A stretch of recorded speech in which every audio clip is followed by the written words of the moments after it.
puisqu'on parle de tout ça, du coup, on arrive à l'émission de live qui on fait un peu le bilan des 3 ans d'ADNM avec cette vignette où j'ai pris un petit peu de temps pour la faire quand même. Hein.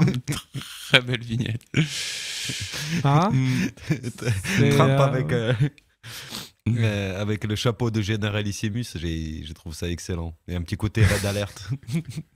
Ouais, avec fake news ici, bien sûr, parce que c'était fake, tout ça, l'agent russe Trump, avec une pizza ici, vous savez pourquoi, avec des vaccins ici, avec la fraude électorale, avec...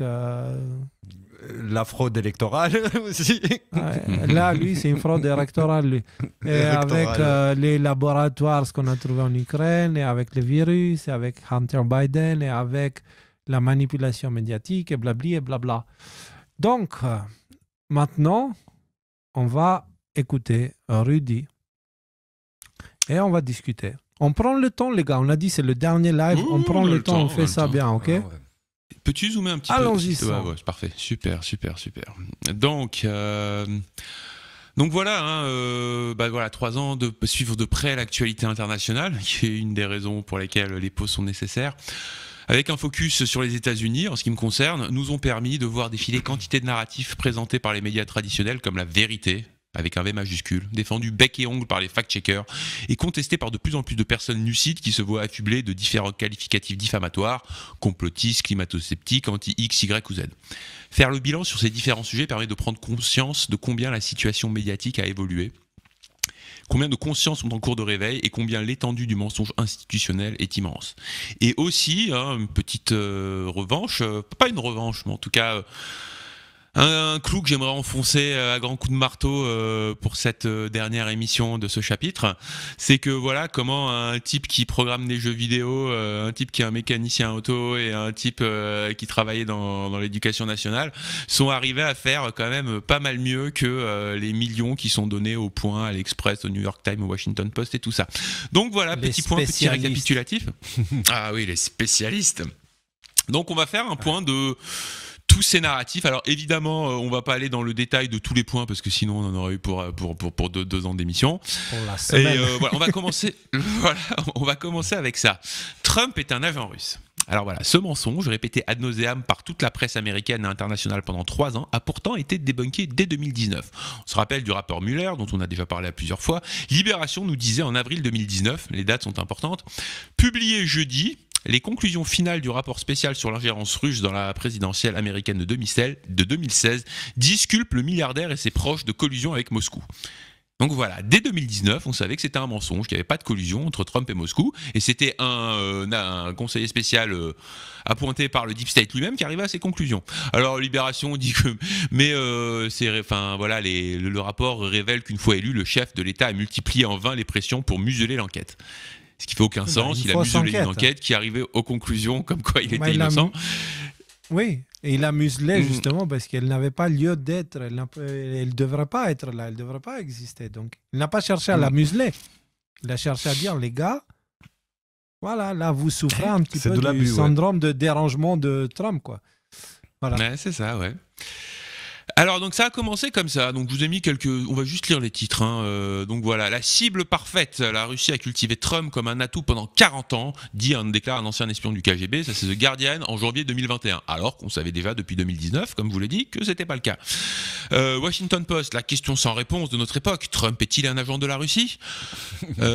Slate, magazine très utile pour emballer le poisson, un nouveau rapport apporte des preuves supplémentaires que Trump était un agent russe. Le Point, donc parce que les médias français ne sont pas en reste, Donald Trump, un atout pour la Russie, repéré il y a 40 ans par le KGB. Oui.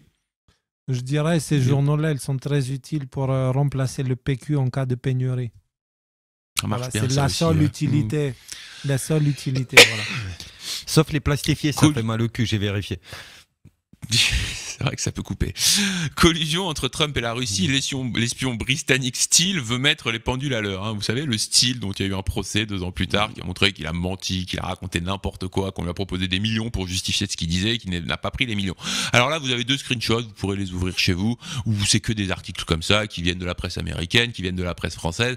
Donc voilà, tous les médias institutionnels, tous nous disaient, et les fact-checkers aussi, hein, on se rappelle de Tristan Mendez, Rudy Reichstadt et compagnie, qui a Trump, collusion russe, machin, tout ça et compagnie.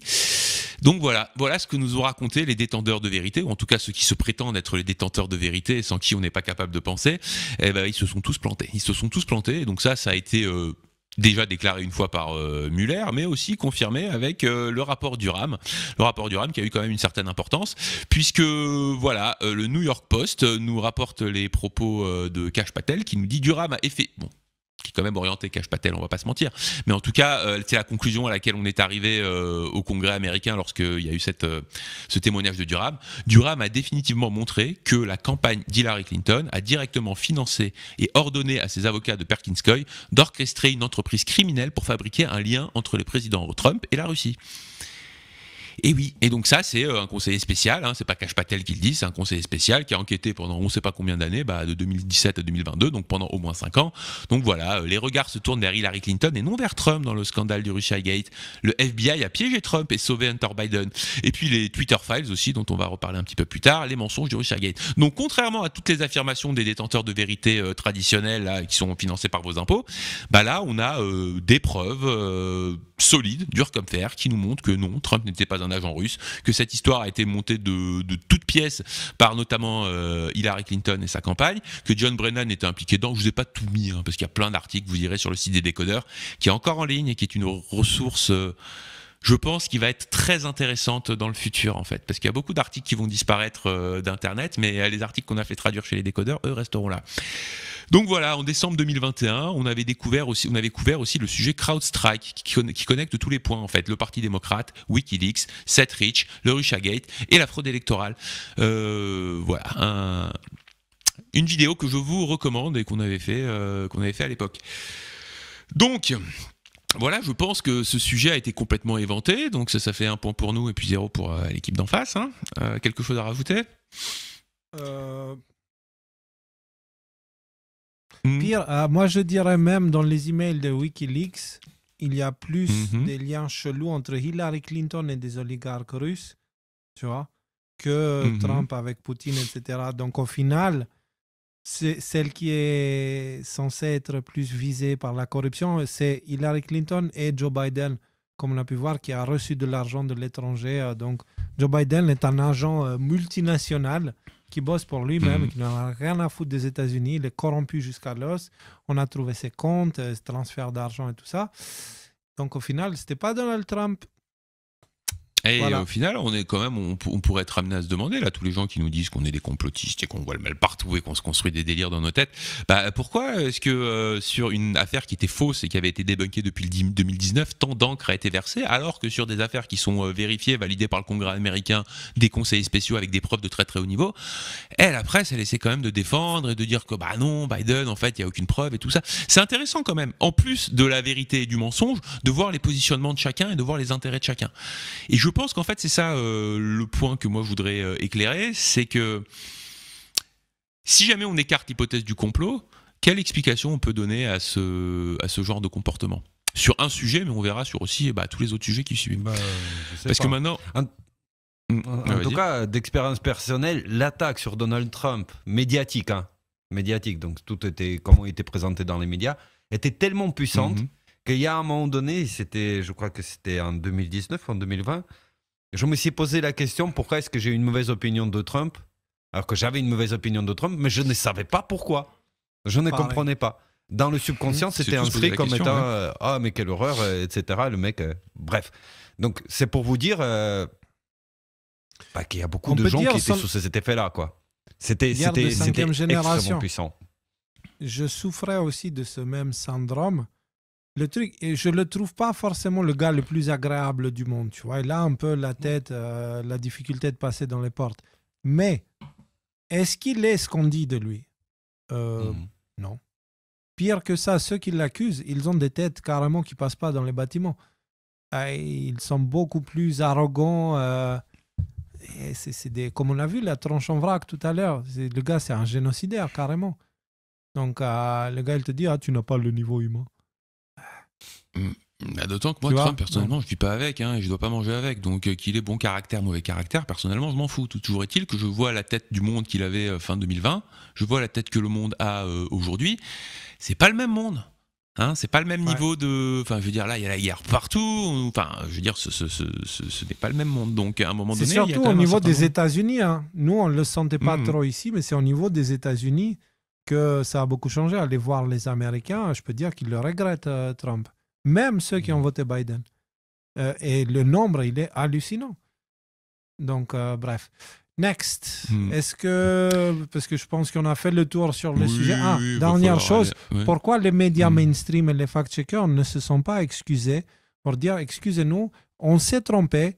Tristan Merguez devrait parler justement, parce qu'il avait bien parlé à l'époque du fait que Trump s'était fait pisser dessus par des prostituées russes ou je sais pas quoi. Par contre, il a oublié de demander pardon quand il s'est vautré comme une vieille merde sur ce sujet-là. Un sujet parmi plein d'autres où il s'est vautré comme un vieux excrément périmé. Voilà. Donc, pourquoi il ne demande pas d'excuses? Pourquoi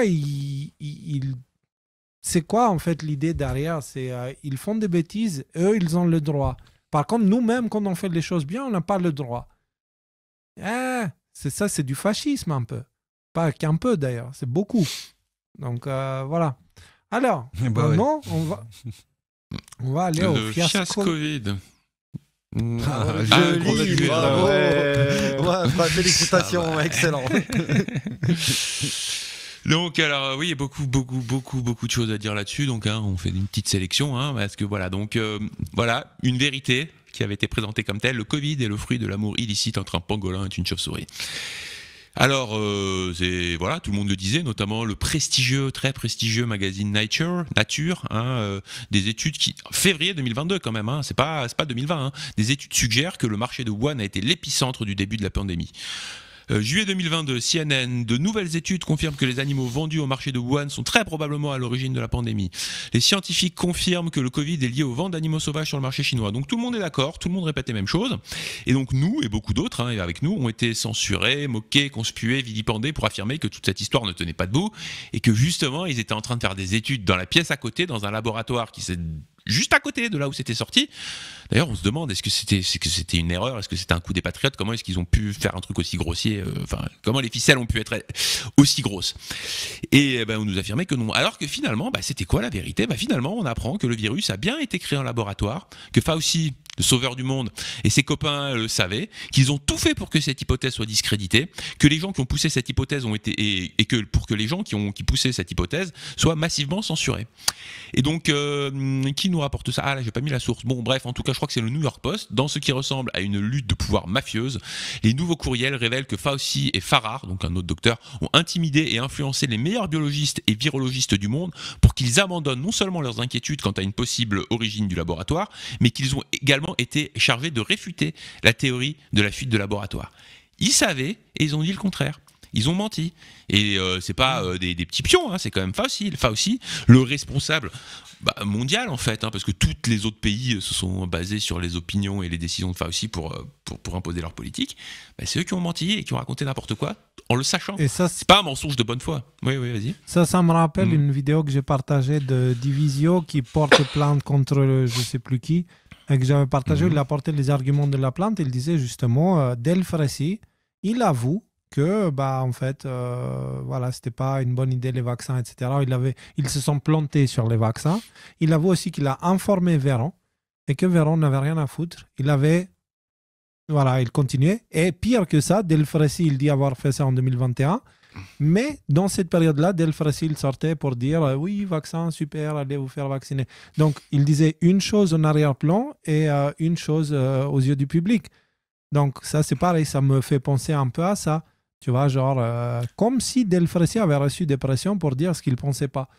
Après, ça s'appelle aussi un peu les rats quittent le navire. Tu vois, ils vont tous essayer de se pointer du doigt les uns les autres parce qu'il y a énormément de responsabilités. Il y a eu quantité de morts. Il y a eu 3 ans de vie collective qui ont été volés à toute la planète. Enfin, il faut se rendre compte. Mais non, mais le gars, c'est même pas ça. Le rat quitte pas le navire parce que le mec est stupide. il dit qu'il avait dit à l'époque à Véron et qu'après ça, il a continué à faire la promo des vaccins et à attaquer tous ceux qui disaient ce que lui-même pensait. Genre l'hypocrisie. Oui, c'est sa culpabilité. Donc le mec, il se met dans la fosse avec les autres, tout seul. Wow, ça Bravo, veut dire, ouais, Monsieur Delfrécy. Mais sinon, là, c'est pas rien.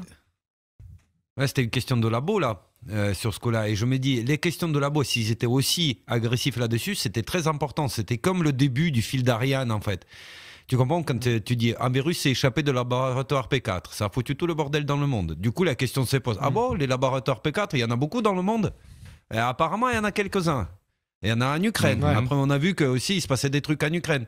Et après, du coup, toute l'histoire d'un virus, même échappé spontanément, parce qu'en Ukraine aussi, il y a eu des cas trop précoces, en fait, pour que ça vienne de Chine, de ces coronavirus, qui indiquent qu'il y avait les libérations simultanées, quasiment, du pathogène. Donc, là, on n'est plus très loin de devenir complotiste. Hein. J'ai bien peur de vous le signaler, mes amis. Voilà. Nein. Bon. Alors, s'il y avait que ça, parce que là, d'où il est sorti le virus, finalement, c'est un petit point dans toute l'histoire du Covid, même si je suis d'accord avec toi, Nico, c'est le début de tout le reste. Hein.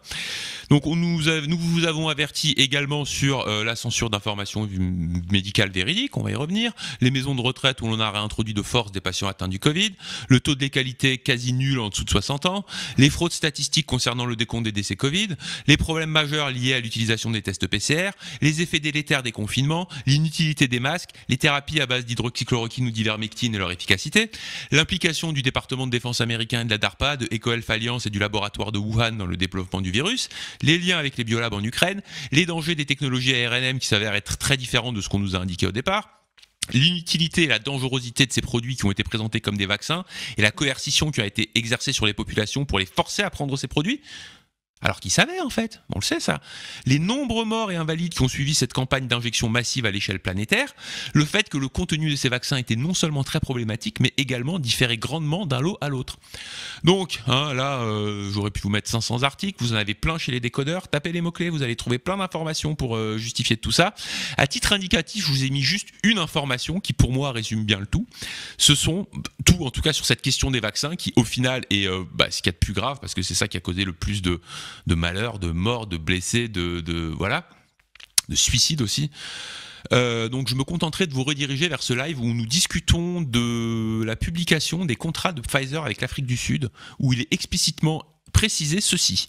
L'acheteur, donc l'Afrique du Sud, reconnaît en outre que les effets à long terme et l'efficacité du vaccin ne sont pas connus à l'heure actuelle et qu'il peut y avoir des effets indésirables du vaccin qui ne sont pas connus à l'heure actuelle.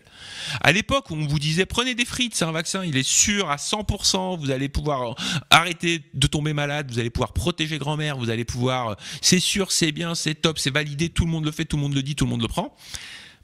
Pfizer lui-même disait dans ses contrats qui sont restés secrets, ce qui a un lien de cause à effet, je laisse chacun le loisir de se faire sa propre opinion. Il nous disait le vaccin, on ne sait pas s'il marche et on ne sait pas s'il va causer des problèmes. Est-ce que ça résume pas toute l'histoire du Covid en fait ? Juste ça, juste ce petit paragraphe dans un contrat qui a été maintenu exprès, volontairement secret, est-ce que ça résume pas tout ce qu'il y a à savoir sur cette histoire de Covid ? Ça, et la question maintenant, elle est très difficile à aborder parce qu'il y a des personnes vaccinées même qui regardent, mais moi je vais vous dire quelque chose et prenez ça avec beaucoup de positivité si vous pouvez, hein, ne vous plombez pas l'ambiance. Concrètement, les personnes qui ont pris le vaccin, ils ont accepté de prendre un traitement génique qui n'avait rien à voir avec le virus. Et on ne sait pas trop exactement qu'est-ce que ça fait ce traitement génique, mais en tout cas, on pourrait considérer que puisque c'est un traitement ARNM qui va aller, on a vu après qu'avec la protéine spike qui va dans le noyau, modifie l'ADN, etc., on pourrait dire que ces personnes-là sont des OGM, des personnes à organismes génétiquement modifiés. Littéralement. Donc ce sont des personnes OGM. Et c'est un terme qu'on peut utiliser pour les organismes génétiquement modifiés par l'homme, pas par la nature. Et donc, les gens qui ont pris le vaccin sont devenus des humains OGM. Ils sont... Oui, vas-y, Rudy. C'est-à-dire, quand même, on se rappelle que, c'était The Hill qui avait rapporté ça, Kim Iversen, qu'il y a un des fioles qui contenait de l'eau salée. Donc ça ne concerne pas tous les gens qui se sont fait vacciner. Pourcentage. Mais même ceux qui l'acceptaient, concrètement, on leur donnait droit dans les yeux, devant eux, parce que c'est très important, la loi de rétribution, rappelez-vous, ils ne peuvent pas faire tout ce qu'ils veulent parce qu'il y a des conséquences derrière et c'est papa qui gère ces conséquences. Donc, il disait aux gens, c'est un vaccin ARN qui va forcer tes cellules à produire une certaine protéine. D'accord? Mais ça, c'est modifié génétiquement un humain. C'est comme ça qu'on a fait les plantes OGM. On les a forcés à développer certaines protections. Tu vois? C'est ça OGM. Et donc, voilà. C'est ceux qui ont pris et qui ont eu la dose, etc., ils sont OGM. Est-ce que ça veut dire que c'est la fin du monde? Non, parce que comme on a vu dans l'autre live de découverte vaccinale, on peut purifier le corps de cette saloperie-là, en fait. Parce que ce n'est pas permanent et c'est pour ça qu'ils essayent tout le temps d'envoyer les gens faire des vaccins, etc., etc. Ce n'est pas permanent. Donc, ça peut se guérir avec un jeûne, par exemple. Ça peut se réparer avec un jeûne. Bien sûr, chacun fait à ses moyens, selon son niveau de santé, etc., etc. Nous ne sommes pas des médecins, nous ne donnons pas des conseils médicinaux. C'est juste ce qu'on a lu dans une étude d'un généticien qui n'est pas complotiste, qui n'est pas quelqu'un de spécial et qui a vu juste depuis le début. Parce que ce sont des études de lui et de sa compagnie qu'on a partagées ici de nombreuses fois et elles se sont avérées juste 100% du temps. Nous, on parlait de l'entrée de la protéine spike dans l'ADN pour changer l'ADN avec l'ARN, bien avant que ce soit une théorie de complot ou quoi que ce soit. Et ça venait de lui. Donc, c'est un chercheur honnête et voilà. Donc, ce n'est pas la fin du monde, je veux dire. Si vous avez pris le vaccin, ce n'est pas la fin du monde. Il y a des moyens de changer ça. Il y a des pilules, des médicaments, etc. Donc, voilà. Alors, est-ce qu'on change de sujet? En tout cas, on a vu Covid, vaccin. On ne s'est pas planté sur les deux. Et pas seulement sur les deux, mais sur tout le reste, les mesures débiles qui ont été prises, qui ont détruit des vies et qui ont poussé plein de gens au suicide. Et il est estimé aujourd'hui, d'ailleurs, j'ai vu une interview de Malone dans War Room, il est estimé qu'il y a 17 millions de morts du vaccin mondialement. Effet secondaire. Professeur Malone qui dit ça, l'inventeur de la technologie ARNM. Alors qu'il n'a pas été distribué partout, ce vaccin. Ça, il ne faut pas l'oublier. Hein. Ouais. Vu que c'était une grosse attaque politique, aussi, etc., il y a des pays qui avaient les moyens et ils se sont défendus politiquement de ça en créant leur propre eau salée, en quelque sorte. C'est surtout l'Occident, c'est l'Occident que ça concernait, surtout. Europe, États-Unis, Australie. Voilà. Et Canada, bien sûr. Enfin, Europe, Amérique du Nord, Australie. Voilà. Next. Ouais. Le fiasco de l'Ukraine, donc ça c'est surtout un sujet à toi Nico, bon je l'ai un petit peu fait à ma manière mais n'hésite pas à rajouter des trucs. Alors comment ça a commencé? Voilà, l'Ukraine va défoncer la Russie, l'Ukraine va gagner, c'est sûr. Et bon voilà, vous avez tous les articles, hein, vous allez les voir.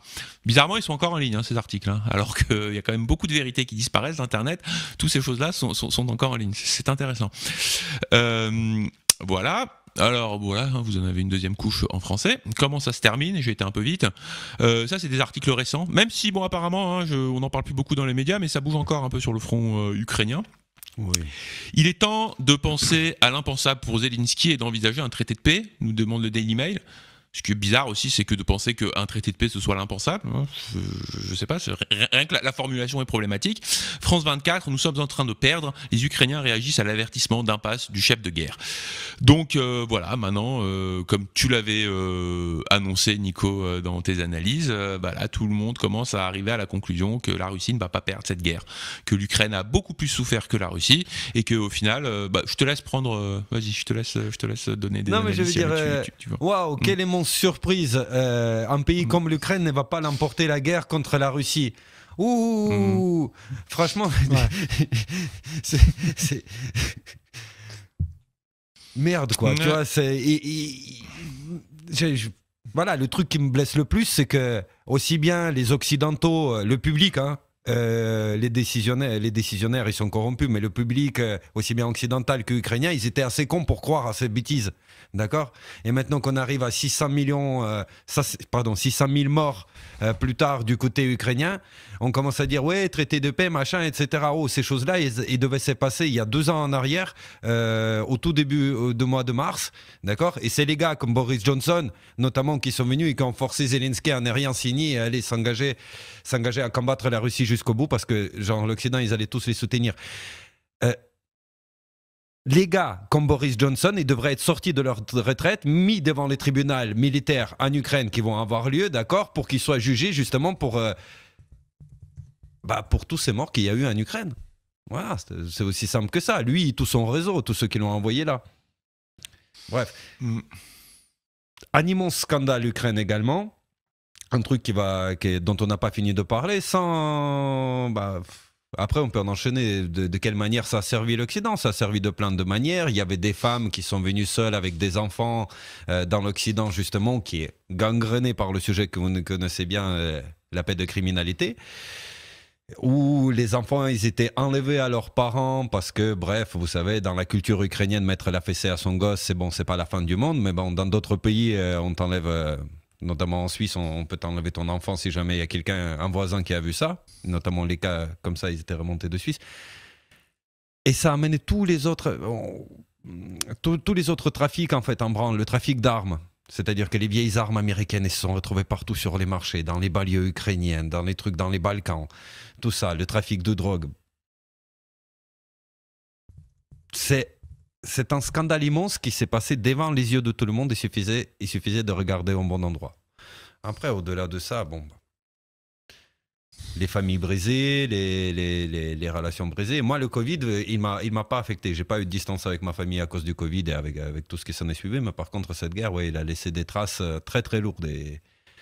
Et c'est quand même, ça fait, même si on sait qu'on a des sacrifices à faire à ce niveau-là, mais c'est très dur à accepter d'être éloigné et séparé des gens qui étaient aussi proches de soi pour des sujets comme ça, quoi. Et pour des sujets vains. Voilà. Et puis pour des mensonges. Des mensonges qui ont été proférés de manière volontaire par des gens qui sont juste des criminels, en fait. Aujourd'hui, voilà, c'est le rôle. Enfin, les journalistes sont des criminels. Enfin, les journalistes, pas tous, on va pas tous les mettre dans le même panier. Une fois de temps en temps, il y a des exceptions. Mais, on va dire, pour pas aller tomber dans l'extrême, il y a des journalistes qui sont complices conscients. Ils ne sont pas très nombreux, mais ils sont conscients qu'ils sont complices à des crimes. Ils commettent des crimes. D'accord? De la même façon qu'ils l'avaient fait à l'époque avec armes de destruction massive, Irak, etc. J'ai vu un film, j'essaie de trouver ce film tout à l'heure. Ça, c'est une bonne pilule rouge pour les personnes qui ne veulent pas ouvrir les yeux.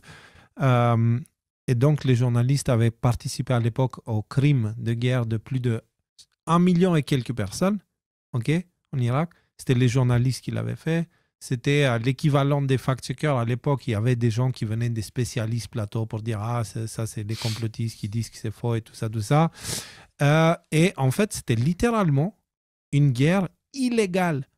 J'ai appris ça grâce au film. La guerre elle-même, elle est illégale. Et pour cette guerre-là, il y a eu 0 personnes qui ont été punies. Et elle a fait plus d'1 million de morts. Elle continue à avoir des conséquences jusqu'à aujourd'hui parce que toute la déstabilisation du Moyen-Orient, elle est due à la guerre d'Irak. Parce que c'est à partir de là qu'on a vu l'arrivée de Daesh, ISIS, machin, tout ça, et puis Al-Qaïda devenir plus fort, etc. Et qu'on a eu les attentats en France. Et ça, à l'origine de tout ça, parce que je veux dire, c'est important de prendre le problème dans sa globalité. À l'origine de tout ça, c'est quoi? C'est les attentats du 11 septembre. Qui est le premier gros sujet complotiste du XXIe siècle. En fait, même la guerre en Irak en soi, c'est pas forcément le 11 septembre. Ils disaient des conneries sur les liens entre Saddam et Al-Qaïda, alors qu'ils étaient ennemis. Saddam était le pire ennemi d'Al-Qaïda. Ouais, c'était un laïc, certainement pas, il n'allait pas accepter les. Enfin, c'était pas non plus un gars sympa, hein, tu vois. C'est voilà, je vais pas l'inviter chez moi. Mais le fait est que il n'y a pas eu d'armes de destruction massive. Il le savait. Je vais essayer de trouver le film et je vais vous le dire. Regardez le film et partagez-le à tous ceux. En fait, ce film a l'avantage de pousser les gens à se poser des questions sur. Mais attendez une minute. En fait, finalement, ceux là-haut, Ils ne veulent pas forcément que notre bien. Parfois, ils se foutent de notre gueule ouvertement. Et c'est une vraie histoire. C'est un film basé sur une vraie histoire d'une nana, d'accord, qui a reçu des informations venant des États-Unis. Quand les États-Unis voulaient faire la guerre en Irak, les États-Unis demandaient d'absolument envahir l'Irak. Il n'y avait que l'Angleterre qui voulait le faire.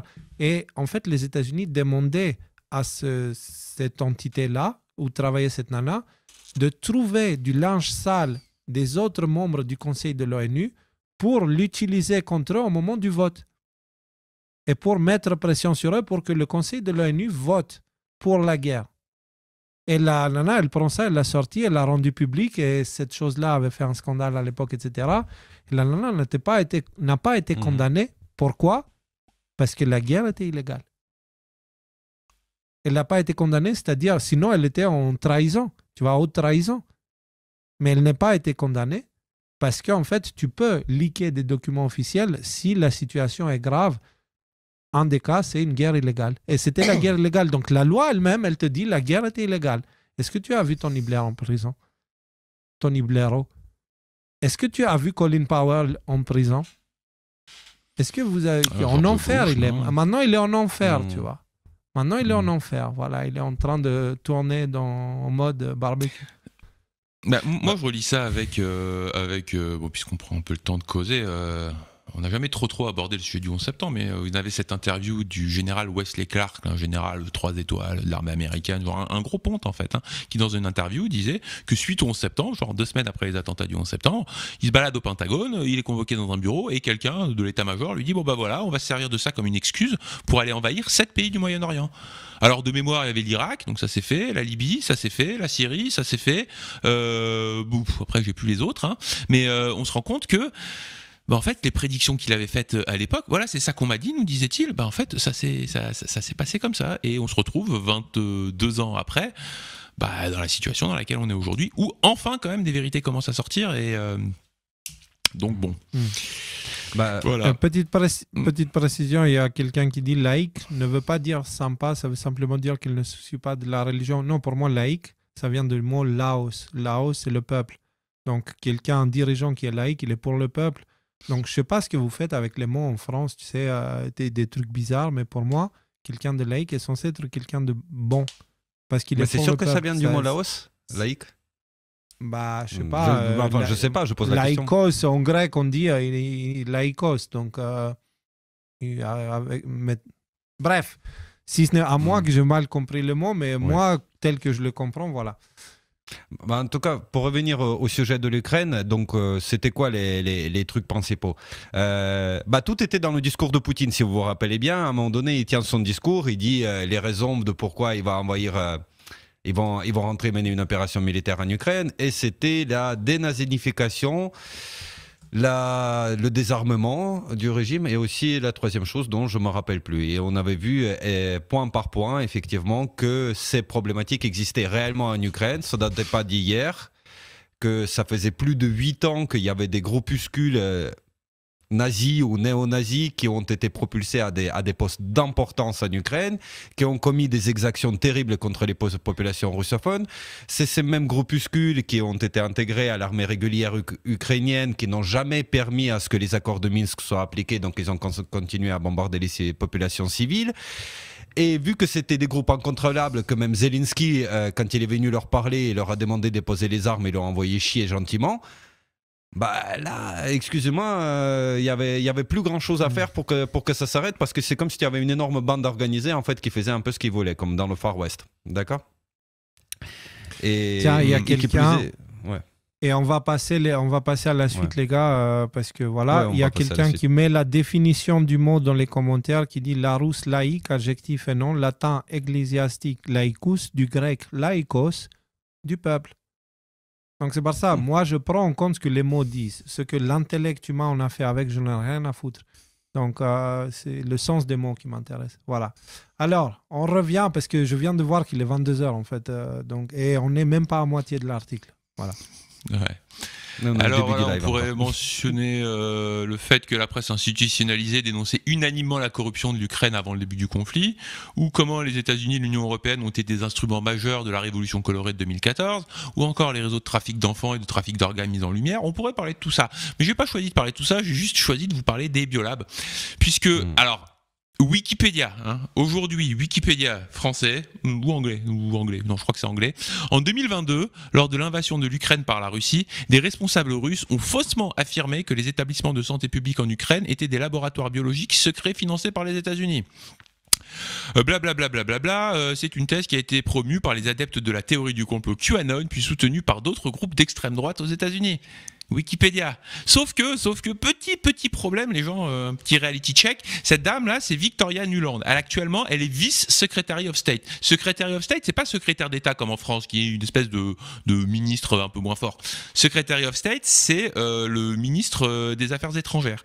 Elle est numéro 2 de la diplomatie. Enfin, numéro 3, après le président, le boss du Secretary of State, elle est vice-secretary of State. Et voilà ce qu'elle nous disait, devant la tribune de l'ONU. L'Ukraine possède des laboratoires de recherche biologique et nous avons peur que les troupes et forces russes cherchent à en prendre le contrôle. Nous travaillons donc avec les Ukrainiens pour voir comment ils peuvent empêcher ce matériel de recherche de tomber entre les mains des Russes à l'approche. Donc voilà, elle a dit ce qu'elle avait à dire. Il y a des biolabs. C'est quand même une officielle qui est extrêmement haut placée dans le gouvernement des États-Unis qui l'a dit, et pas au téléphone, elle a dit à la tribune de l'ONU. Et pourtant, les fact-checkers, les Wikipédia, les journalistes nous disent non, théorie du complot, QAnon, extrême droite et compagnie. Qu'est-ce que vous voulez faire? Rappelez-vous que c'est cette même nana qui distribuait des cookies en 2014 pendant le Maïdan. Elle était là et elle a fait de l'ingérence totale dans un pays étranger. C'est-à-dire qu'elle est venue à l'autre bout du monde, soutenir un putsch, une révolution, quoi. Voilà, il faut déjà comprendre le sens de ces choses-là. Et pour finir... Alors là, je l'ai mis parce que je crois que dans les 3 ans que j'ai passé avec vous, les gars, et avec vous, la famille, c'était une de mes préférées. Donc voilà. Ce missile planté dans le toit qui n'a pas explosé est tombé à seulement quelques mètres d'un réacteur nucléaire. C'est un missile défaillant, ça.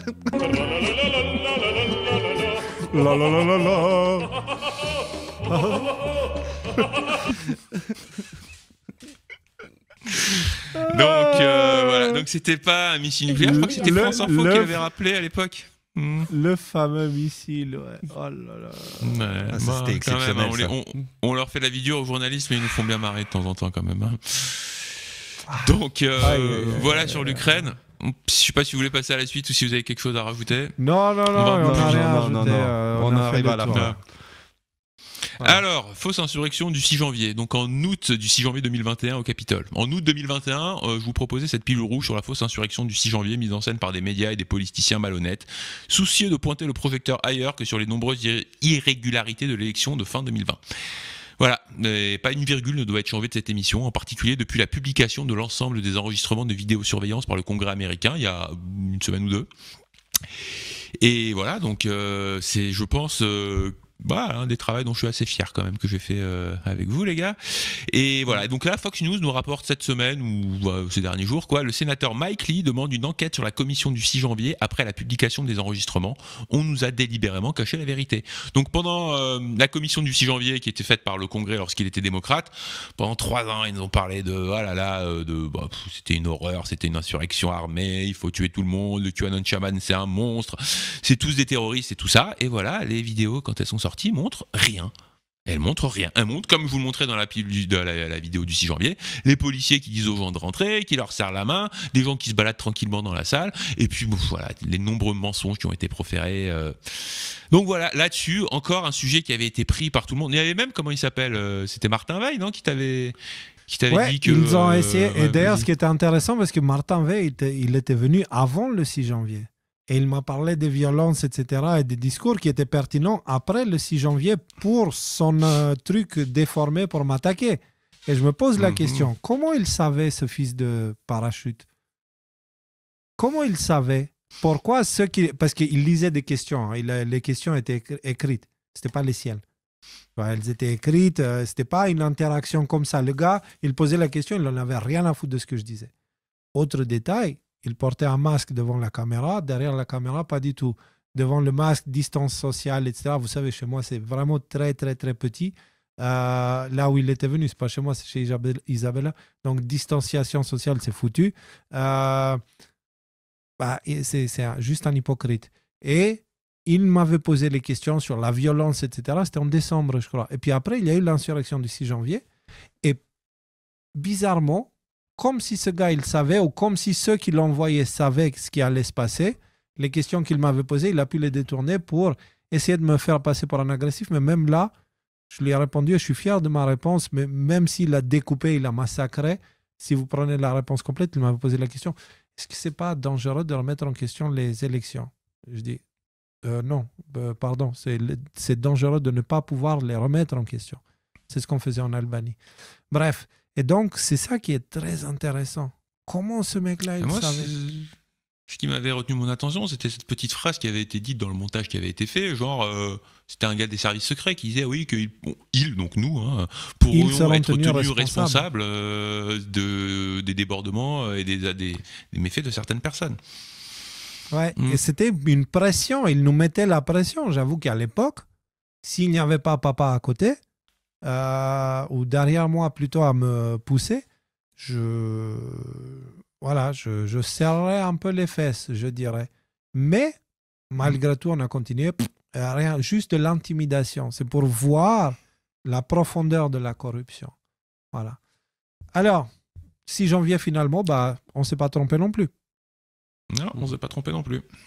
Ok. Le laptop d'Hunter Biden pour la suite. Oh là là là là. Alors, ça, c'était une vidéo, on ne va pas la voir parce que si elle est traduite, mais bon, elle fait 2 minutes 30, puis bon, quand même, on a encore pas mal de sujets à aborder. Donc on se souvient de ce laptop pointé du doigt comme de la désinformation russe par plus de 50 officiels du renseignement américain. Là, je prends un point de détail de l'affaire, parce qu'il y aurait beaucoup à dire là-dessus. Dans cette vidéo, il est discuté de comment le tristement célèbre John Brennan, donc ancien directeur de la CIA, a usé de son influence. Donc on voit des emails que lui, il a écrits à des gens et que les gens lui ont répondu directement à lui. Donc il a usé de son influence pour pousser des personnes à signer cette lettre sans l'ombre d'une preuve dans le but de fournir une justification de Joe Biden pendant le débat présidentiel. Donc déjà, rien qu'en soi, cette histoire de laptop d'Hunter Biden, outre la dépravation, outre la corruption qui est révélée par tout ça, c'est rien qu'en soi une preuve de la fraude électorale qui a eu lieu. Parce que tu t'es retrouvé avec toutes les presses institutionnalisées et tous les services de renseignement, notamment le CIA et la FBI, qui ont fait quoi? Qui ont menti sur cette affaire pour couvrir Joe Biden, pour que un mois avant l'élection, lorsqu'il y avait des débats, ils pouvaient répondre que non, c'était un mensonge, c'était la théorie du complot, etc., etc. Et aujourd'hui, on sait quoi? On sait que tu vois comment ils bossent ensemble. Je me rappelle très bien dans le débat présidentiel avec Trump. Il y avait les 50 gars là, des renseignements qui avaient fait cette tribune où ils disaient a priori c'est faux. Et c'est Biden, il a utilisé exactement ces mêmes termes en utilisant ça comme source qui par la suite s'est avéré faux. Mais tu vois, là tu vois la machine, comment elle fonctionne. Il y a une vérité qui sort et puis eux, ils construisent un mensonge, les médias mainstream le prennent et ensuite c'est utilisé comme argument pour combattre la vérité. Le temps que ça dure. Parce que la vérité finit toujours par vaincre. Ils ne peuvent jamais vaincre la vérité. C'est pour ça que je vous dis, soyez heureux. Les temps qui s'annoncent devant nous, ils sont bons. C'est juste maintenant, il va falloir régler les dettes. C'est tout. Voilà. Donc, mais on a tous des dettes, même personnelles, je veux dire. Donc, voilà. C'est pour ça qu'il faut être attentif. Voilà. Alors, next. Alors, qu'est-ce qu'on peut dire? Voilà, donc il y a un des hauts fonctionnaires du renseignement qui savait que l'ordinateur de Biden devait être réel, mais il a quand même signé la lettre. Ensuite, on a, ça c'est intéressant, un gros document, le rapport de 634 pages sur l'ordinateur de portable de Hunter Biden, avec le détail de tous les crimes, que ce soit, tiens, il a couché avec sa nièce, tiens, il a dépensé plein d'argent public pour aller se taper des prostituées, tiens, il prenait du crack, il prenait genre toutes les drogues qui existent, etc., etc., etc. Et enfin, le Twitter file numéro 7, puisque les Twitter files ont couvert une large gamme de sujets, mais dans un des épisodes, on voit comment le FBI et la communauté du renseignement ont discrédité des informations factuelles sur les affaires de Hunter Biden après et avant que le New York Post ne révèle le contenu de son ordinateur portable le 14 octobre 2020. Donc voilà, collusion des services de renseignement avec les journalistes, avec les politiques, avec Big Tech, etc., etc.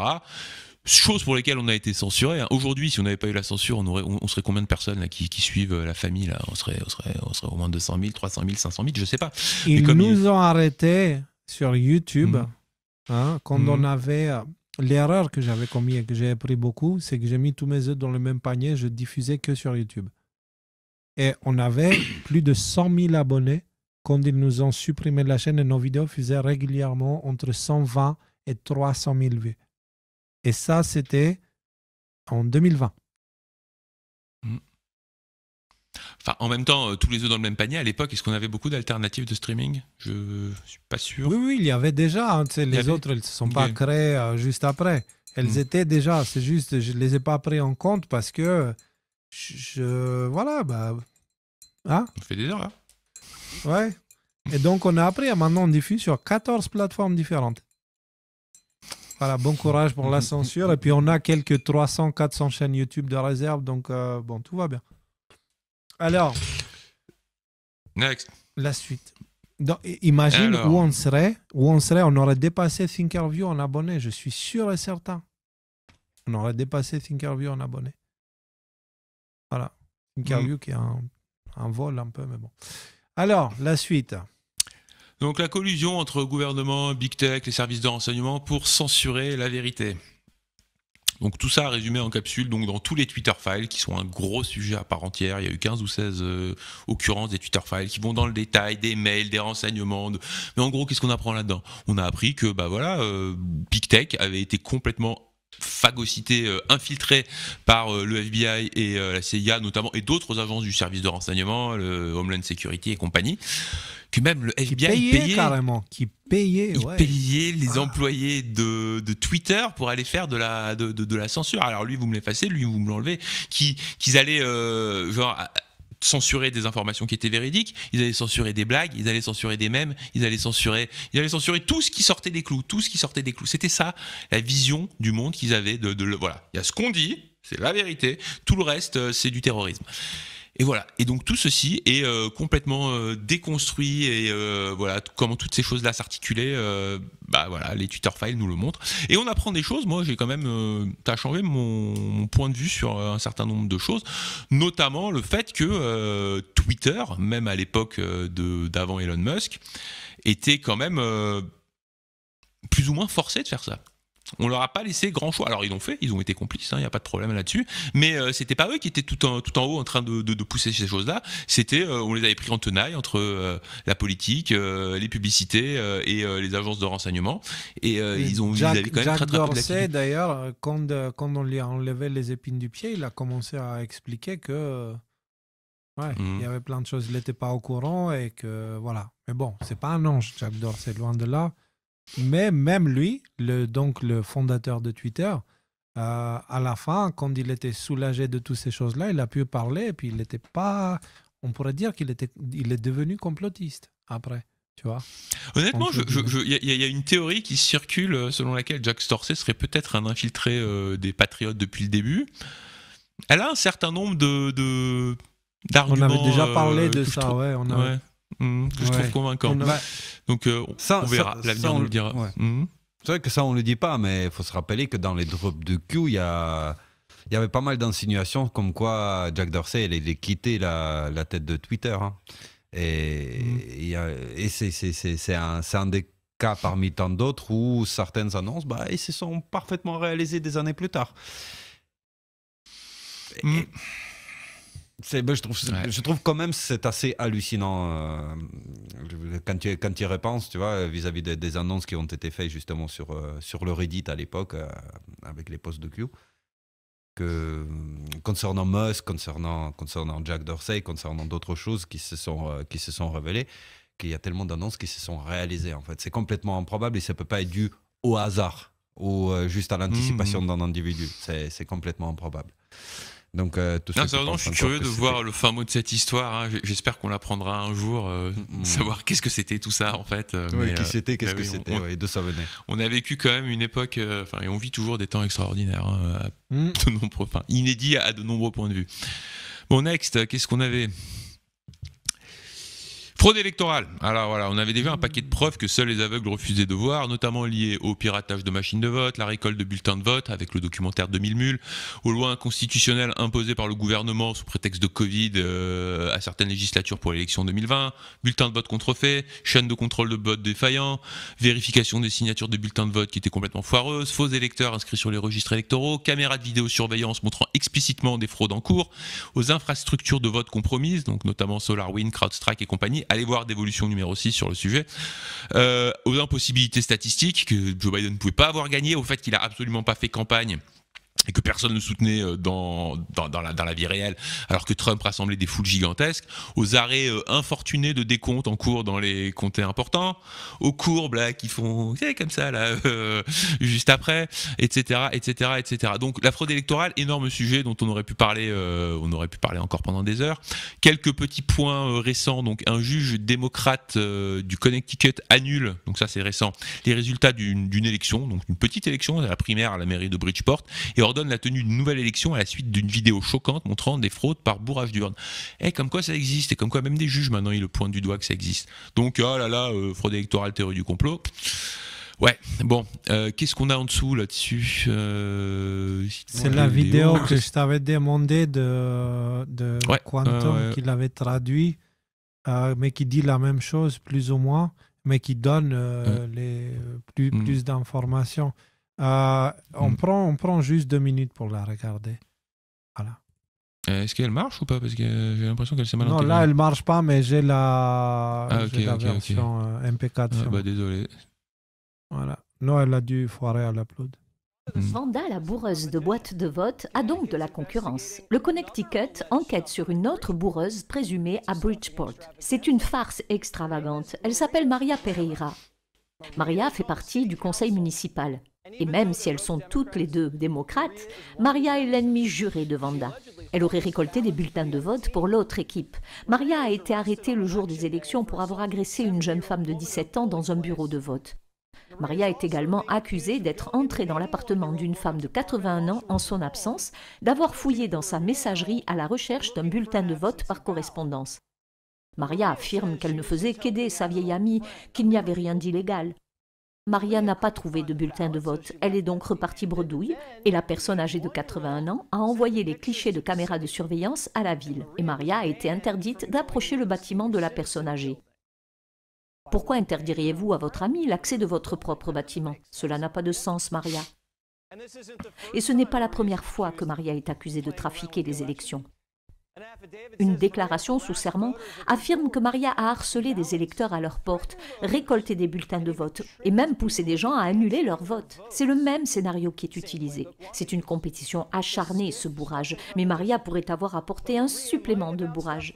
Maria était en train de perdre sa place. Puis les bulletins de vote par correspondance ont été comptés et elle a gagné avec 21 voix d'avance. Et maintenant, l'émission Prime Time demande la mise en place de caméras de surveillance et de présentation de pièces d'identité. Nous vous en dirons plus très bientôt. Et la raison pour laquelle, merci beaucoup Aline pour le doublage et la traduction, la raison pour laquelle il faut qu'on la regarde, c'est pour voir que ces choses-là, elles sont bien réelles. Et cette personne-là, c'était pas un Pékin lambda. C'était la candidate? C'était quoi? Vanda, la bourreuse de boîtes de vote, a donc de la concurrence. Le Connecticut enquête sur une autre bourreuse démocrate. Maria est l'ennemi juré de Vanda. Farce extravagante. Elle s'appelle Maria Pereira. Maria fait partie du conseil municipal. Et... Elle est dans le conseil municipal. C'est une mafia. Voilà. Ce sont des méthodes mafieuses. Démocrate et qui se croit tout permis. Elle fait tout et n'importe quoi. Vous avez vu, elle va aller chercher des votes, me faire la pression, etc., etc. Là, vous avez un cas. Il y a eu d'autres cas, c'est juste qu'ils ne sont pas aussi gros que celui-là. Voilà. Donc, Rudy, pardon, tu peux maintenant prendre la suite. Bah, donc voilà, là, on a trop... Vas-y, que toutes ces conneries grossières, quand même, ils sont intimement liés au sujet de Covid et en fait avec ces virus. Tout ça, ça n'aurait pas été possible s'il n'y avait pas ces conditions sanitaires qui ont été créées artificiellement également. Et ça, il faut le garder en tête. C'était peut-être la raison principale même de la libération du virus sur le monde. Et il y a plein d'autres qui se sont greffés dessus, justement, comment dire, tu vois, d'une pierre du coup, comme on dit, et là, d'une pierre 10 000 coups, il y en a qui vont se faire de la thune et il y en a d'autres qui vont faire promouvoir leur propre projet en fonction, s'ils sont au courant de l'agenda du Deep State ou quoi. Mais à la base, c'était sûrement pour ça, pour empêcher Trump de remporter le second mandat aux États-Unis.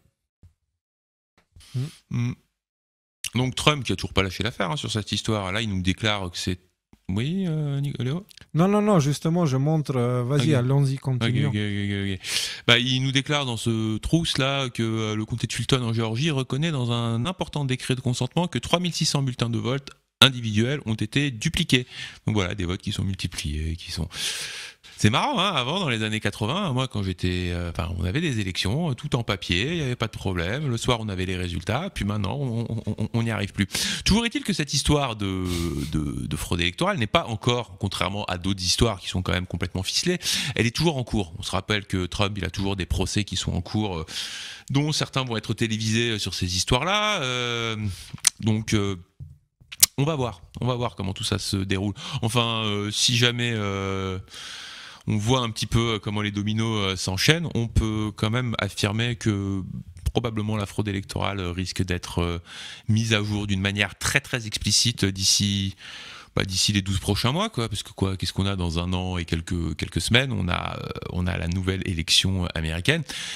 Rien qu'à vous dire ça, j'ai du mal à croire qu'on s'est tapé 3 ans de Biden quand même. Vous vous souvenez un peu de l'euphorie des premiers jours là, d'élection. Bref, c'est toute une histoire, avec des moments un petit peu difficiles pour nous. Mais bon, ce qui ne nous tue pas nous rend plus forts. Et donc voilà, donc cette histoire n'est pas complètement ficelée, mais il y a quand même de plus en plus de preuves qui s'accumulent que voilà, les élections aux États-Unis et probablement dans tout un tas d'autres pays, notamment occidentaux, sont absolument pas sécurisées. C'est devenu une espèce de grand cirque où on se retrouve avec des gens qui sont absolument pas appointés par le peuple. Donc voilà, quoi, le règlement d'un procès conduit à la Pennsylvanie à accepter de rendre publics les problèmes liés aux machines de vote. Donc ça, c'est ces derniers jours. Une femme condamnée pour fraude électorale. On va voir ce que ça va donner. En tout cas, de plus en plus de... Voilà, pour l'instant, d'inertie, voilà. Il n'y a rien qui prouve qu'on s'est trompé. Et tout pousse à croire que c'est plutôt ceux qui croient que les élections étaient justes, qui sont beaucoup trop naïfs. Genre, Joe Biden, le président le pire de toute l'histoire de l'Occident, pas juste des États-Unis, parce que c'est juste un vieux monsieur qui a besoin de traitement et d'être à l'hôpital et qu'on prenne soin de lui, parce qu'il ne sait même plus qui est sa femme, qui est sa sœur. Et ce gars-là... il a gagné avec le plus de votes dans l'histoire des États-Unis. Voilà. Parce qu'il y a ça aussi. C'est pas juste il a gagné, c'est il a gagné avec le plus de votes aux États-Unis dans l'histoire américaine. Et malgré l'histoire qu'il y avait le plus de votes aux États-Unis, il y avait très peu plus que Trump.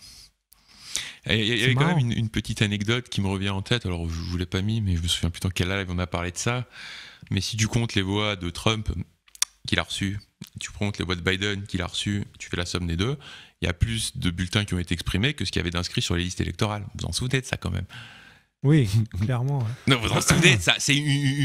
On fait une addition niveau CE1 et on arrive à la conclusion que de toute façon c'est pas possible. Il y a forcément des gens qui ont triché parce que ça marche pas votre histoire. Donc oui, vas-y. Avant de passer à la suite, je vous parlais d'un film tout à l'heure. Quelqu'un dans le chat m'a donné. Merci beaucoup, Alex, je crois. Oui, c'est ça. Merci beaucoup, Alex. Donc, le film s'appelle Secret officiel, Official Secrets, de 2019. C'est un film avec cette dame-là, que je ne connais pas le nom. Keira Knightley. Et, voilà, et avec ce monsieur-là, qui est un très, très bon acteur, j'aime beaucoup. Et c'est un film vraiment... Donnez ça aux personnes qui ne croient pas qu'il peut avoir de la corruption. Montrez-leur ça parce que c'est... Oui. Tu es au courant que ce film, c'est quand même Q qui recommande de le voir? Ah non, je ne suis pas au courant, non. Q dans le drop 3635, qui est 25 novembre 2019, qui nous a presque fait un delta, Léo, qui nous dit parfois un bon film peut fournir beaucoup de vérité et de contexte. Official Secrets. Ah non, je savais pas, je l'ai regardé il y a 3635. Il y a 3 jours, le 25, tu l'as regardé un delta. Quoi? Attends, vas-y, je t'envoie le lien. Hop là. Léo, il se fait des deltas sans faire exprès. C'est bon. Non, là, c'est pas possible. Là, c'est pas possible. Je vais demander à Isabella quand est-ce qu'on l'a regardé. Je crois que c'était... Le lien est pas bon, celui qui s'est envoyé. Hop. Allez. Voilà, il y a Laurence qui dit j'ai vu ce film récemment, c'est excellent. Tu me l'as envoyé, le post sur Private. Oui, il est sur Private. Ouais. Ah ouais. Ok. 25 novembre 2019. Ouais. What 25. Peut-être que je l'ai vu 1 ou 2 jours avant. Hein. Je sais pas, mais en tout cas, c'est là. Je l'ai vu là et c'est pour ça que je vous en parle. Parce que j'étais surpris, mais je savais pas qu'il parlait de ce film. Relevant Today. Enfin... Je vous jure, si on avait fait un live le 25, je vous aurais parlé du film. Ça faisait partie des choses que je voulais aborder. Mais comme on avait un live chargé, je me suis dit que, mais puisqu'on parlait de guerre, allez regarder ce film et partagez-le. J'étais pas encore... Là, ça c'est chelou, les gars. Ça c'est vraiment chelou. Là, je me sens tout bizarre. Bon, allez, passons aux choses un peu moins X-Files là. Ouais, beaucoup moins X-Files. Oui, gros sujet, hein, crime contre les enfants. Donc c'est le sujet sensible de la liste, évidemment. Il y a quelques années, ce sujet était complètement tabou. Il était impossible de même l'évoquer sans se faire insulter, sans se faire jeter des cailloux dessus. Puis Epstein a été arrêté et il a été suicidé. Ghislaine Maxwell a été condamnée pour conspiration, hein, notamment, et tout un tas de trafic d'enfants et compagnie. 4 ans après son arrestation, la liste des clients d'Epstein est toujours maintenue secrète. Et on s'étonne qu'il n'y ait aucun journaliste de la presse institutionnelle qui monte au créneau pour nous dire « Ah quand même, attends, on va savoir qui c'est, quoi ». Ce qui ne semble pas poser de problème ni à Conspiracy Watch et aux autres chiens de garde complices de ces horreurs qui affirment sans trembler des genoux. Donc ça c'est le dernier Conspiracy Watch Review, voilà leur truc qu'ils font là une fois de temps en temps, sur la pédocriminalité. Donc près de 3 ans après sa création, la commission indépendante sur l'inceste et les violences sexuelles faites aux enfants a remis son rapport final le 17 septembre. Destiné à mieux repérer les faits et à améliorer la prise en charge judiciaire, il comporte 82 préconisations. Le rapport rappelle que la famille est le premier espace dans lequel se déroulent les violences. 80% des agresseurs au sein de la famille, donc 19% des agresseurs pas au sein de la famille quand même, une réalité qui contredit les obsessions complotives de ceux qui, sur les réseaux sociaux, s'acharnent à combattre une élite pédocriminelle mondiale largement fantasmagoriste. Source, Tristan Mendes France. Quoi, la logique, premièrement, la source, d'accord, Tristan Mendes France, et je vous ai dit, en fait, Satan, il a un trou de cul. D'accord. Merci, tu viens de me voler le mot de la bouche. Voilà, Satan, c'est l'anus de Satan, ok.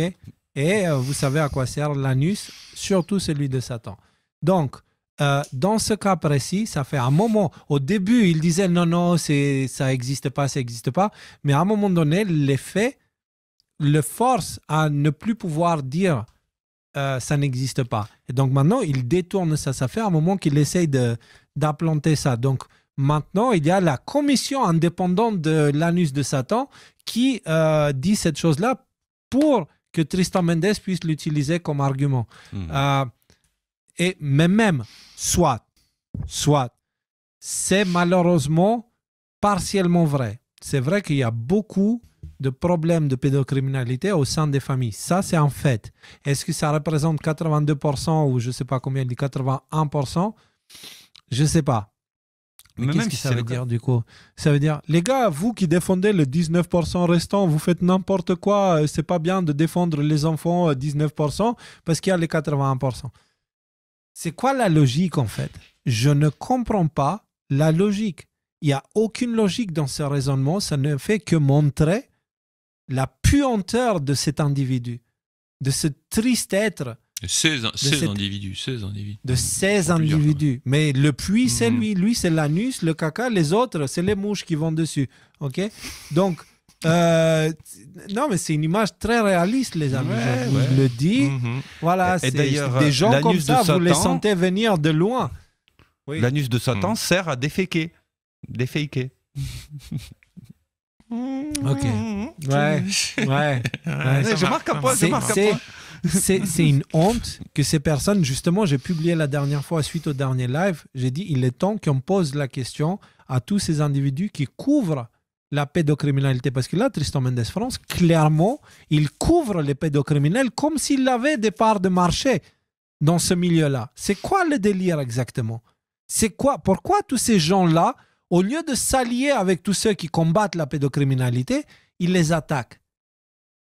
Pourquoi il faut être débile pour croire que ces personnes-là s'intéressent aux enfants. Ils ne s'intéressent pas aux enfants. Moi, j'ai l'impression, plus ça va, vu la manière qu'ils réagissent, j'ai l'impression qu'ils couvrent des intérêts personnels. Tristan Mendes France, qu'est-ce qui se passe? Qu'est-ce que tu couvres exactement? Pourquoi tu dois aller à des âneries pareilles, à des contournements intellectuels manipulateurs pour couvrir ces réseaux pédocriminels? C'est quoi ton problème exactement? Est-ce que tu as des parts de marché dedans? Les amis, je vous demande, allez demander. Parce qu'on se fout de notre gueule. On nous dit pour cette histoire de Vinted, Le Monde et cette ordure de William Orduro, il a écrit un article où le pédocriminel, machin, il a tout déformé encore avec son arrogance et sa bêtise monumentale qui mériterait une statue à l'enfer. Et ils ne se rendent pas compte qu'en fait, ils disent toutes les rumeurs comme ça partent de QAnon. Non, non, copain, on l'a montré la dernière fois. Ils partent du même journal qui nous a attaqué, le 20 minutes. Le 20 minutes, en 2018, a fait un article Vinted, trafic d'enfants. Voilà, une fillette a été prostituée pour 1 000 €. C'est le 20 minutes lui-même. Donc les rumeurs, et ça c'est bien avant Wayfairgate. Et ces gens-là, vraiment, ils font ces choses-là, ils ne prennent pas le temps. Donc s'ils sont inconscients, ils sont vraiment dangereux. Leur inconscience est équivalente à celle d'un gamin qui conduit un char d'assaut, d'accord? Parce qu'ils ont un outil puissant entre leurs mains, c'est un média. OK? Et ça, c'est pas un jeu. La pédocriminalité, c'est pas un putain de jeu. Et vous allez le payer, putain de merde. Parce que là, clairement, on voit qui vous êtes. Donc, si vous êtes inconscient, vous êtes dangereux. Si vous êtes conscient, eh ben putain. Eh ben, voilà. Il y a des choses qui vont vous arriver. Il y a des choses qui vont vous arriver. Je vous le garantis. Ce ne sera pas de nous. Hein. Ce ne sera pas de nous parce que nous, malheureusement, on ne fait pas le poids devant votre corruption et devant vos moyens. Mais celui-là, il regarde. Si moi je vois, il voit. Si des gens voient, il voit. Il sait. Si toi, tu vois même que tu es conscient de ta propre corruption, il voit aussi à travers toi. Tu penses qu'il va se laisser comme ça? Tu auras des comptes à régler avec lui. Et je te garantis que ça va très mal se passer pour toi. Donc, Tristan Mendes France ou peu importe qui se cache derrière ou peu importe tous ceux qui font que cette pédocriminalité continue. Ils défendent la pédocriminalité. La pédocriminalité, pas n'importe laquelle, pas celle des familles, la pédocriminalité industrialisée. Un réseau, ouais. Et mais vous n'avez avec pas toutes les ramifications politiques que ça, parce que criminalité, chantage, corruption politique, génération de politique est complètement délétère et mortifère pour l'ensemble de l'humanité. Enfin, je veux dire... si la pédocriminalité est déjà un truc horrible et majeur en soi, elle a encore une place beaucoup plus importante quand on regarde le phénomène dans son ensemble. Bah oui, et surtout que, bon, juste concernant l'élément qu'il a donné, déjà les proportions 80% en famille et 19% apparemment dans les réseaux différents. Il y a combien de pourcentage d'élite, d'accord, la d'élite par rapport à la population en général, tu vois, pour faire les rapports mathématiques comme ça. Ça n'a aucun, je veux dire, ça n'a aucun sens. C'est beaucoup moins que ça. Et surtout que voilà, les agressions sexuelles sur les enfants en famille, on se rappelle, parmi les élites, il y a des juges, des gens politiques, etc., qui prostituaient leurs enfants, à proprement dit. Donc en fait, on parle des mêmes, que ce soit en famille d'une ou certaine que ce façon, soit ouais. D'une certaine manière. Bah, en tout cas, ça s'entrecoupe. Et puis d'une certaine manière, attends une minute. Madonna qui adopte 45 000 enfants, est-ce que ça compte dans votre sondage là? Tous ces stars de Hollywood qui adoptent plein d'enfants soi-disant pour des causes, bonnes causes, je sais pas quoi là. Ça compte tout ça? Est-ce que ceux-là aussi sont considérés comme famille ou je sais pas quoi? Non, non, là il faut juste arrêter les conneries. Il faut juste arrêter. Qui vous couvrez? Qui vous couvrez? Oui, on est d'accord. Il y a un problème de pédocriminalité et les enfants, ils sont susceptibles d'avoir des problèmes avec la famille en premier. Ok? Est-ce que ça veut dire qu'on arrête de regarder le reste? Sans déconner, c'est quoi cette logique? Parce que c'est ce reste-là qui pose un très, très, très gros problème et qui est aujourd'hui les mêmes qui sont derrière la pédocriminalité tout là-haut. Hein, ils sont aussi en train de pousser un narratif pédophile, hein, une hypersexualisation des enfants, etc. Mais vous nous prenez vraiment pour des cons à ce point. Et je crois que vous n'avez pas compris qui nous sommes en fait. Je ne parle pas de nous trois ici ou ni de la famille ADNM. Je parle de l'humanité entière.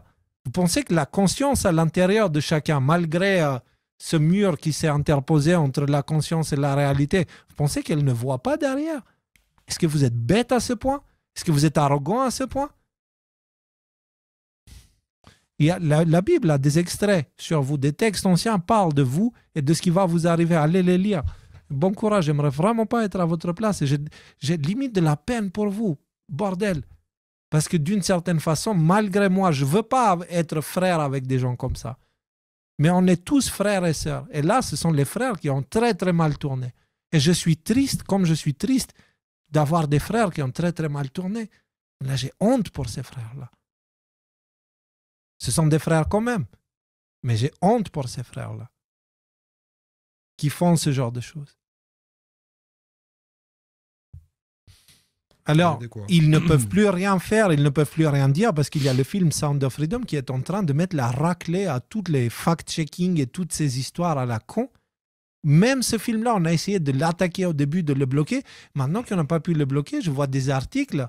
Hein, Julien Pan, ou je ne sais plus qui c'est, un truc de fact-checking qui va dire non, Sound of Freedom n'est pas un film complotiste. Après nous avoir cassé les couilles pendant je ne sais pas combien de temps, complotiste, extrême droite, et c'est une vraie histoire. Et les gens, ils commencent à prendre conscience. C'est pour ça qu'ils ne peuvent plus dire ça n'existe pas.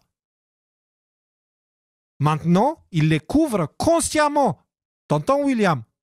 Je t'avais parlé plein de fois de ça, parce qu'avec William Orduro du Monde, j'étais en contact direct pendant des mois. Il a voulu écrire un livre et tout ça. Et il a tout déformé de ce que j'ai dit et tout ça. Bon, classique. Et je lui ai expliqué tout ça, il ne comprenait pas. Et maintenant, il continue sa connerie et il devient complice. Inconscient, c'est très grave. Conscient, l'enfer. Donc, vas-y. Bah on continue donc sur Sound of Freedom. Pardon, mais il fallait que ça sorte parce que ces ordures-là commencent à bien faire. Donc le film Sound of Freedom, tiens, tu peux monter une ligne ou deux? Qu'est-ce que vous avez marqué là-dessus?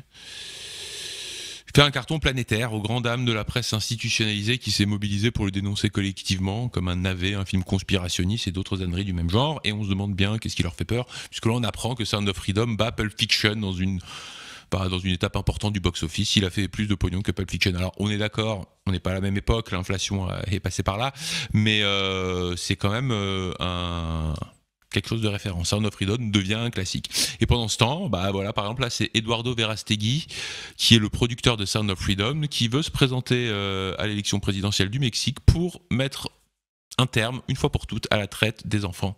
Et donc on voit qu'en fait ce film a des ramifications politiques notamment, qui sont intéressantes. On va voir ce que ça va donner tout ça.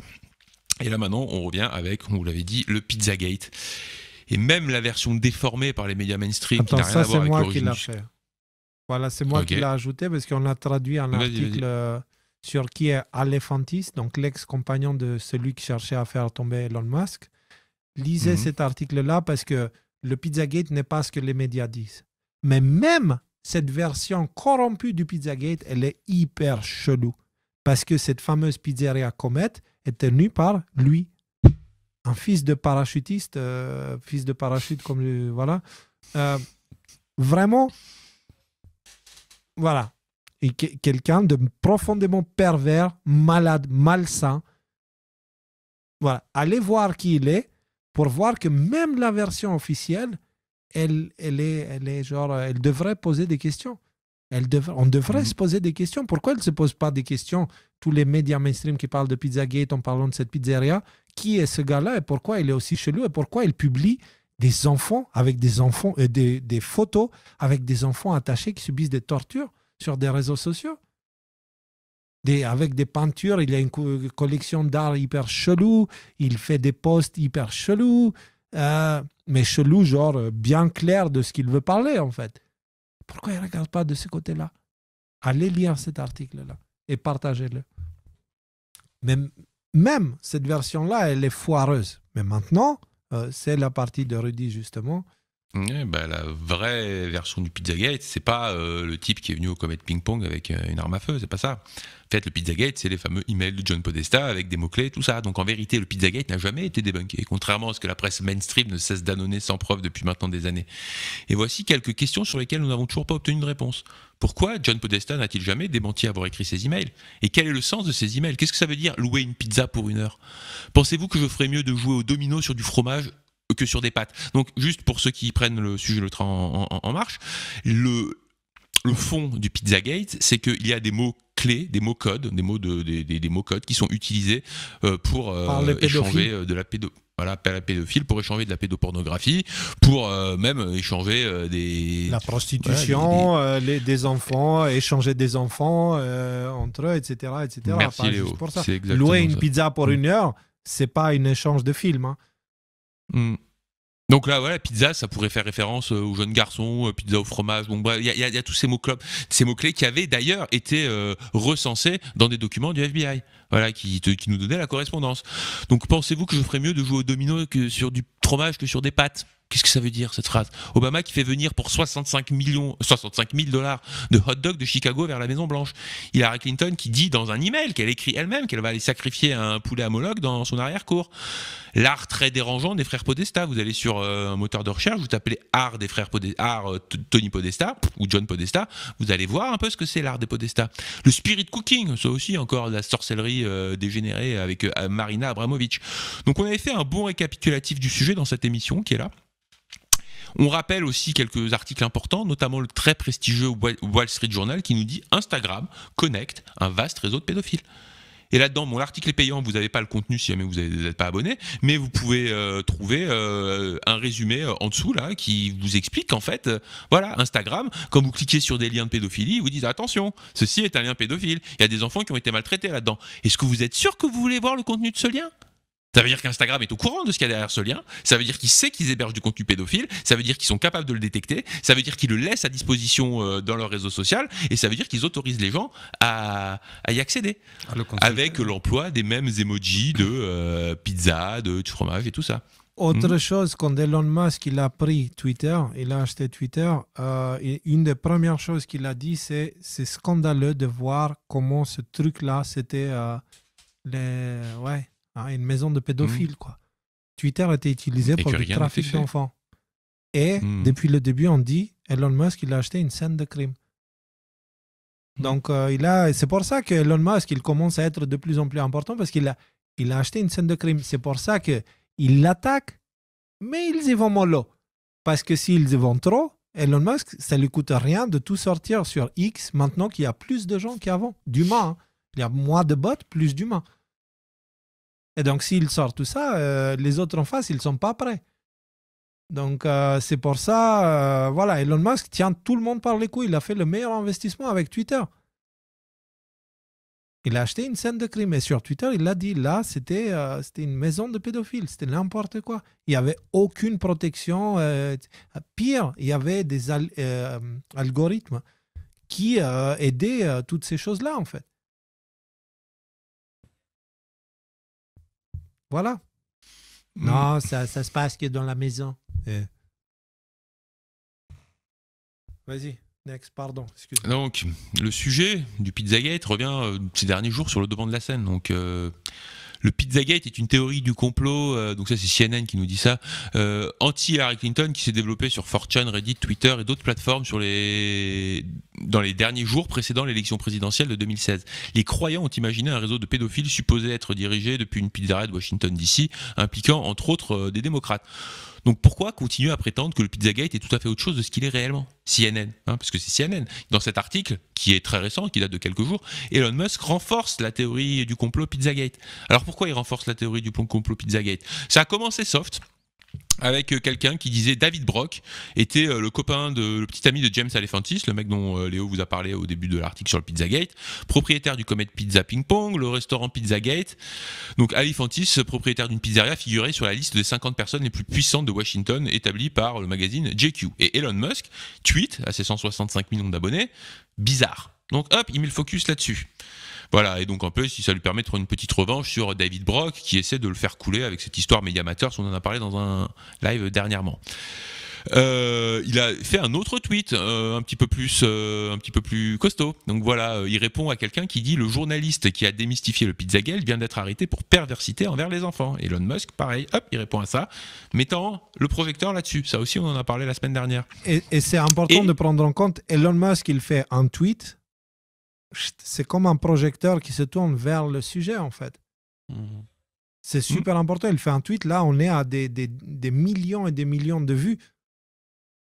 Et des après, CNN est obligé d'en parler, et New York Times et Washington Post, et toute la presse mainstream est obligée d'en parler. Et là, on est dans une situation, rendez-vous compte, où ça y est, on parle. Alors, on en parle mal parce que c'est la presse corrompue, mais on parle quand même de ces sujets-là dans la presse, et on en parle régulièrement. Il y a eu pas mal d'articles cette semaine là-dessus. Et donc là, c'est le dernier que j'ai vu juste avant le live, qui m'a quand même vu, ah ouais, quand même, il ne va pas de main morte. Vas-y, si tu descends un petit peu. Alors, il est introuvable, le tweet. Hein, est-ce que tu peux aller voir sur Twitter si jamais...